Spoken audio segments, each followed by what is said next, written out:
We developed some scenarios, some farmer meeting scenarios that are really going to hone in on the topics that we want to hit on, and I have to thank um,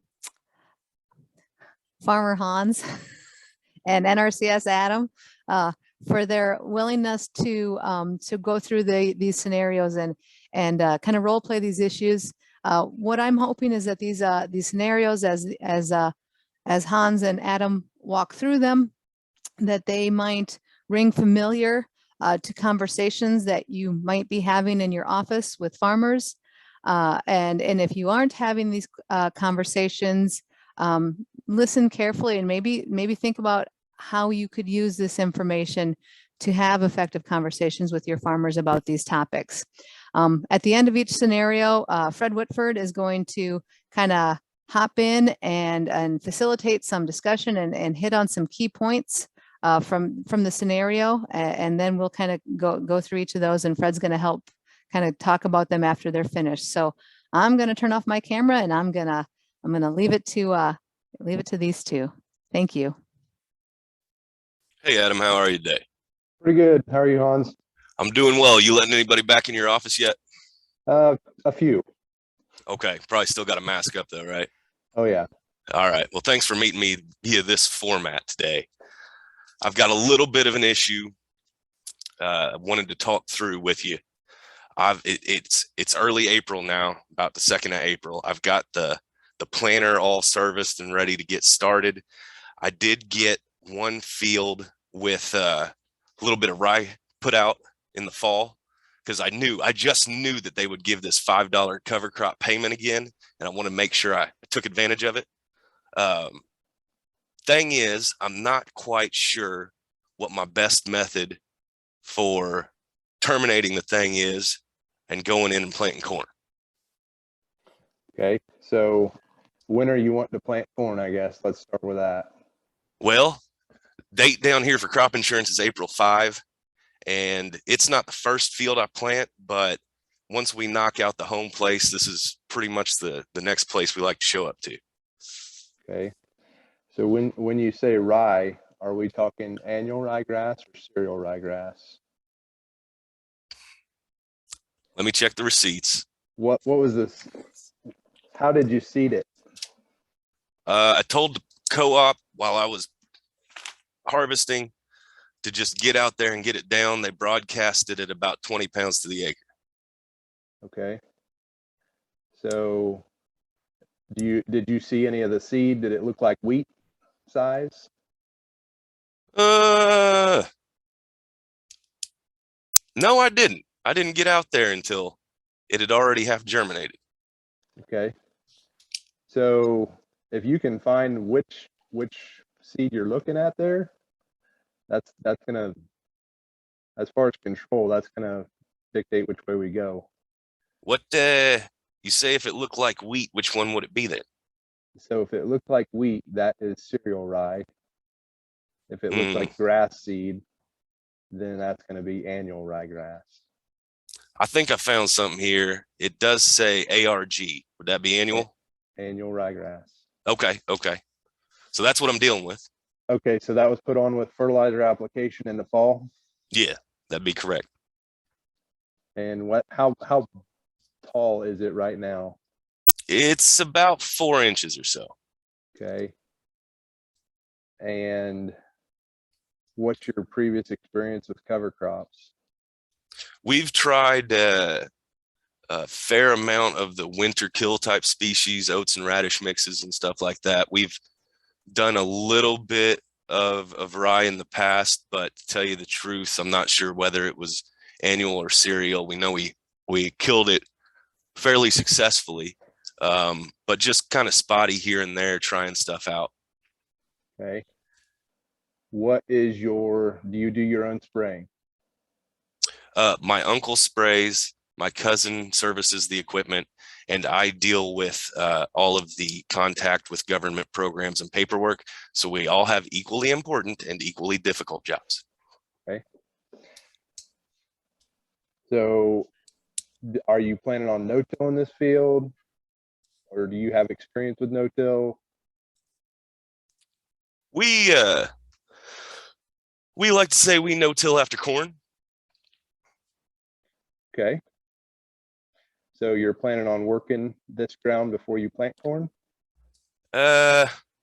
We did in the fall, so we wouldn't necessarily have to. Okay, so you worked it before you put the ryegrass down? Yeah, send another cousin out before the co-op came out. Okay. So what are you thinking on how you're going to kill it? Well, Terminate it. I've got co-op says they can give us enough glyphosate, some knockoff Roundup, to get across at one time. And we were hoping we could get it all knocked out with one round of the sprayer. Okay. So when you say you're going to knock it out with one round with the sprayer, are you talking about all your corn chemistries and everything in one trip, or multiple trips? Like you're going to go out and terminate the ryegrass and come back with corn chemistries after that? So I had heard Bill Johnson say once that for rye, you want to get out there a couple weeks before you actually plant the corn and terminate the rye. So we were kind of thinking about doing maybe that glyphosate with a little bit of just just that, and then come back and do maybe a pre-plant trip real quick with our other chemistries, and then worry about a post later. Okay. So what is the current weather been as far as nighttime temperatures, things like that? We've been out of the weeds as far as killing frost or anything like that for about 10 days. We're getting highs in the 60s and lows in the 40s kind of thing. So lows in the 40s are at night? Yeah. Okay. Yeah, 40s at night. It looks like the 7-day forecast says we've got a little bit of a cold spell coming, but it should stay on the right side of freezing, just in the high 30s. Yeah. So if you want to terminate that before you plant, which that's the way it's what it's sounding like you're wanting to do. Is that correct? We can do that. Yeah. Yeah. That was kind of the way we were leaning. Yeah. The biggest thing there is to make sure the plants are actively growing. And by that, you're going to have to wait. If it's the first day that it's 60 degrees, that it's not actively growing. Okay. So what kind of a time frame do I need before I know that it's actively growing?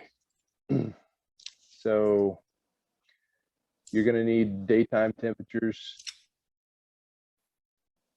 in the 50s and 60s. You're going to need nighttime, and then you're going to need to time your spray applications so you're not pushing into evening if your nighttime temperatures are getting down low. So And you think middle of the day? Yeah, middle of the day. And you run this by your agronomist, but timing is going to be pretty critical on that. Yeah, this LLC can't afford no agronomist. That's kind of why we're talking today. Yeah, I heard you earlier mention extension. So extension also has a lot of resources on chemical applications. Okay. So you don't have to pay them. Really? Yeah. Awesome. That sounds affordable. Okay. So then as far as once it is terminated, then you're planning to plant right into it? Yeah. I was hoping to get, it brown enough and then come back and plant into it. Yeah. Okay, so you want it completely brown when you plant? How long are we talking? That's to probably get this crispy. That's probably a 2-week process. Okay. It usually takes a while for it to die. It'll turn like a bright orange color, and then it'll turn brown. Okay. Do I have options to come in a little bit earlier? if I get done with the home place? So you can. Do I need to can- change the planter settings if I'm doing that? So you still need to close the seed trench. That's going to be the biggest thing. If it's really thick, that's what people struggle with, is closing that seed trench. Okay, so my closing wheels and that kind of thing probably need to be good and calibrated up and checked. Well, as long as you're closing that seed trench, that's the important part. Okay. So you can. There's people that spray it first and then plant it. There's people that plant it then spray it, and that's going to be kind of up to you on what the local weather forecast is. Well, you were saying we need those 50 and 60 degree highs without too much of a quick cool off at the end of the day. And we do have that that little cold spell coming up in the 7 days. So maybe I wait to get on the other side of that before I spray. And then I've got another patch of fields in another location. Maybe I make this one third on my list just to be safe. I would say that would be a good thing. All right.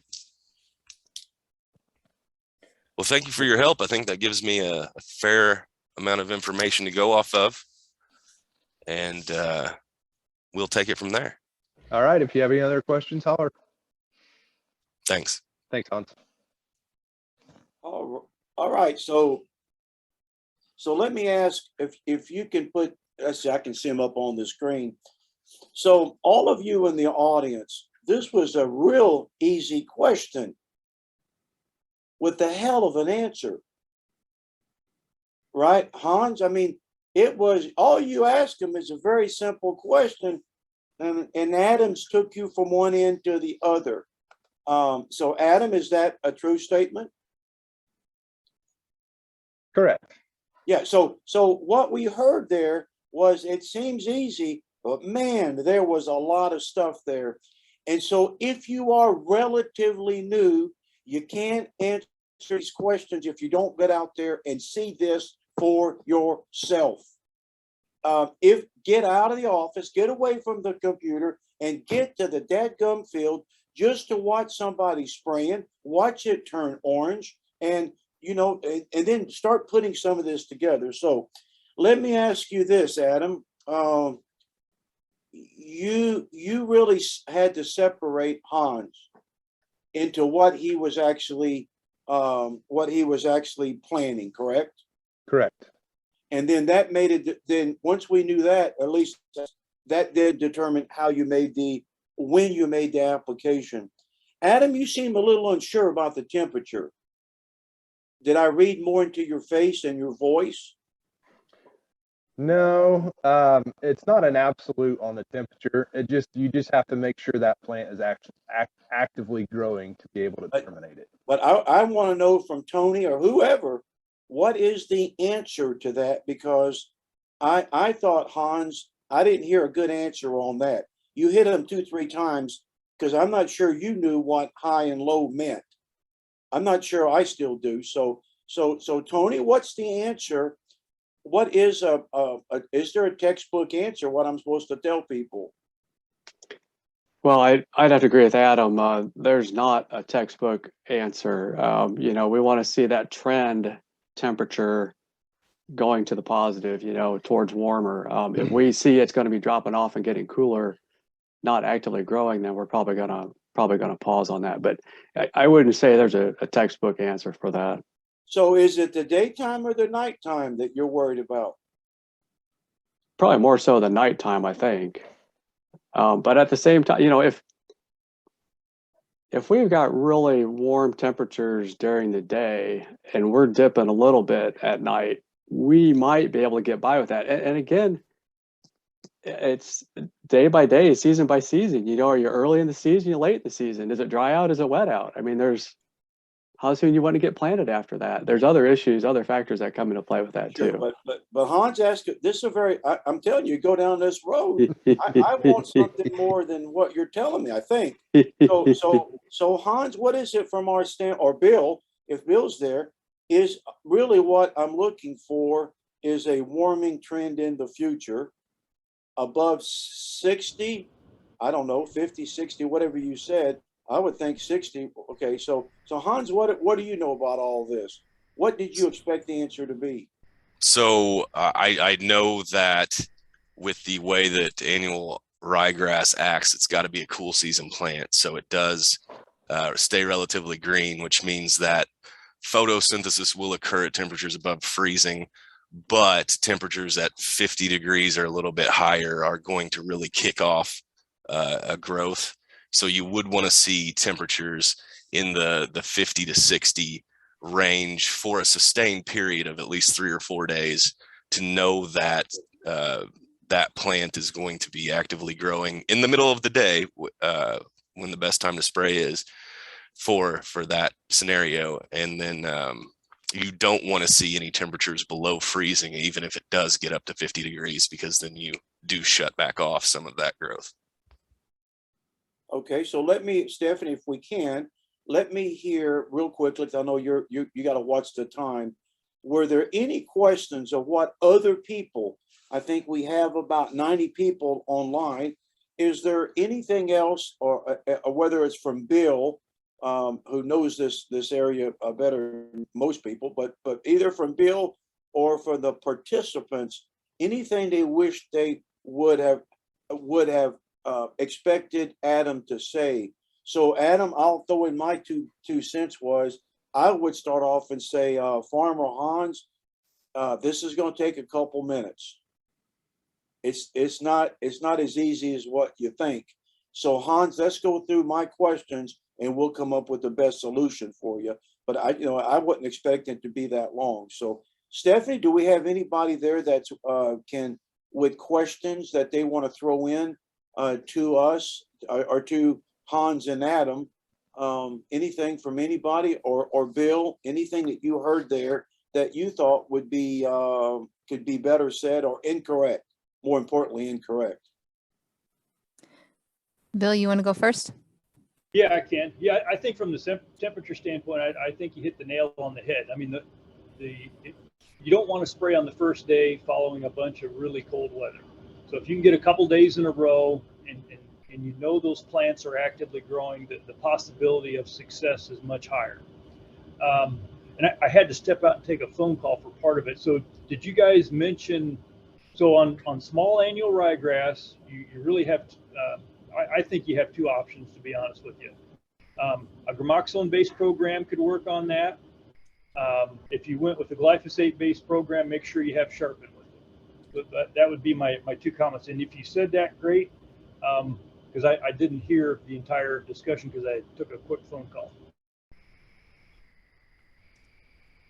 And you'll cover more of that later on after or later on this morning. Anything from any of the participants, Stephanie? Nothing in the chat or the Q&A yet. I'm sure that they're just kind of thinking about this scenario and wrapping their heads around some of the discussion that Adam and Hans had in these situations. One of the things that I always like to think about when we talk about terminating annual ryegrass, again, because this is something that's done very early in the season, is it has such a waxy cuticle. And so it's really hard for that herbicide to get through that cuticle. I think Bill's going to talk about that later on. And then the other thing I heard someone say at a meeting not that long ago, and I actually kind of liked it as a rule of thumb for me to remember, is now a good time to terminate annual ryegrass, is take your daily average high and your average low for the day, add them together, and if they're less than 100, you should give pause and think about whether or not you should be terminating annual ryegrass. So I thought that was a kind of a neat way to think about it.